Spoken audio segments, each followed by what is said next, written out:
جو بچہ پڑھے گا وہ اتنا طاقتور ہو کے ماں باپ کو لگے گا اگر وہ فوت ہو چکے ہیں. اور مدرسے کے بچے بلائے ہوتے کمرے میں قرآن پڑھنے کے لیے. میں کہا چلو میں بھی, میرے نانکیں چوئی, میں کہا چلو میں بھی تھوڑا قرآن پڑھ لوں.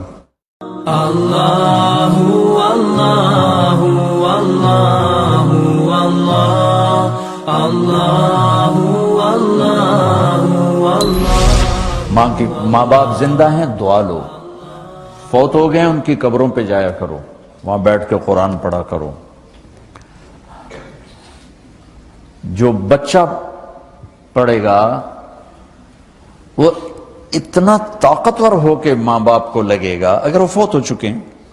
کہ ہمارے ہاں تو قرآن بھی مل جاتا ہے نا جی, مدرسوں میں چلے جاؤ جی قرآن دے بھائی, لو جی 100 قرآن لے جاؤ, لو جی 50 قرآن لے جاؤ. اتنی حماقت ہے. مولوی صاحب ذرا چھوڑا نو گل دے جی ماں جی واسطے قرآن پڑھا ہونا ہے. چھوڑا دی ماں تو نہیں مری, میری ماں مری.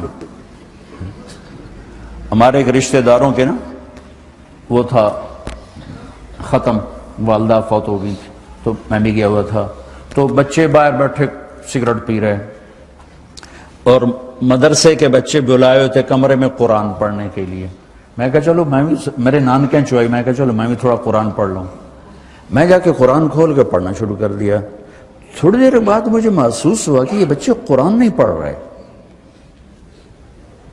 میں نے جب دیکھا تو وہ نیچے ایک چھوٹا سا ریڈیو پڑا تھا, اس میں انڈیا پاکستان کا کرکٹ میچ ہو رہا تھا, اس کی کمنٹری چلتی اور وہ سارے وہ سن رہے تھے بیٹھ. اور جب ان میں سے کوئی آ جاتا تو شروع ہو جاتے ذالک الکتاب لا ریب فیہ ھدی للمتقین الذین یؤمنون بالغیب. جب وہ چلے جاتے کیڑا آؤٹ ہوئے, کتنے سکور ہوئے. 1 گھنٹہ یہ تماشا ہوتا رہا اور میں بیٹھا دیکھتا رہا. 1 گھنٹے بعد جا کر کہنے لگے جی قرآن مک گیا, وہ کمنٹری مک گئی ہے. ہن کی ثواب گیا اما نو, کمنٹری دا ثواب گیا, قرآن دا ثواب تا نہیں گیا. کیونکہ اس پاگل نے خود ماں کے لیے پڑھنا تھا, اس نے ماں کے لیے بھی کرائے پہ قرآن لے لے.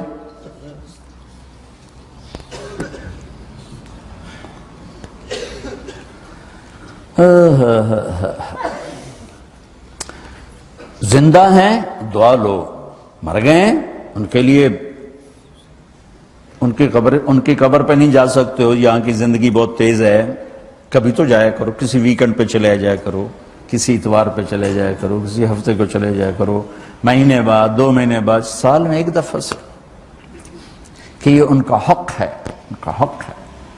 اور ابن القیم رحمۃ اللہ علیہ نے ایک واقعہ لکھا ہے کہ عبداللہ بن مطرف رحمۃ اللہ علیہ نے خواب دیکھا کہ قبریں پھٹیں اور لوگ نکلے اور کوئی چیز ایسے اٹھا رہے ہیں, ایسے اٹھا رہے ہیں, ایسے اٹھا رہے ہیں. ایک آدمی نکلا اور جا کر ایک درخت سے ٹیک لگا کے بیٹھ گیا. یہ اس کے پاس جا کر کہتے ہیں بھئی آپ کون لوگ ہو؟ وہ کہتے ہیں ہم ایمان والے ہیں. کہ یہ کیا ہو رہا ہے؟ کہ جو رشتہ دار ثواب بھیجتے ہیں یہ وہ اکٹھا کر رہے ہیں. کہ تم کیوں نہیں اکٹھا کر رہے ہو؟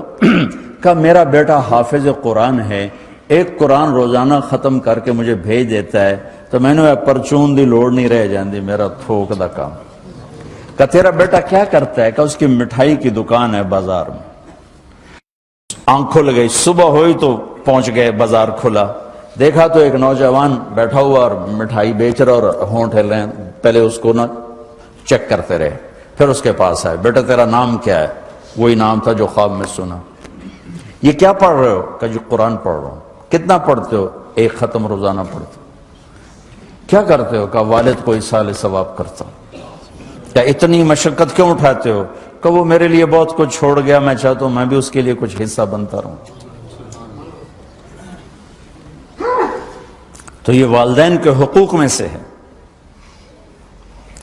کہ اگر وہ چلے گئے ہیں ان کے لیے ایصال ثواب کرو. ہمارے نا ایک فیملی تھی, 22 سال سے ان کے گھر میں مجرا بھی ہوتا تھا, جوا بھی ہوتا تھا. تو میں نے سلام دعا بڑھائی اور آہستہ آہستہ اللہ نے فضل فرمایا, سارے توبہ کر گئے. تو کہنے کہ ہمیں حج پہ لے چلو. میں حج پہ لے گیا, یہ 92 کی بات. تو میں مینا میں سویا ہوا تھا تو میں نے ان کے باپ کو میں نے خواب میں دیکھا، کہا کہ میرے بیٹوں کو کہہ دیں کہ تمہاری نیکیاں مجھے پہنچنا شروع ہو گئی. یہ میں نے دیکھا کہ میرے بچوں کو بتا دیں کہ تمہاری نیکیاں مجھے پہنچنا شروع ہو گئی. اللہ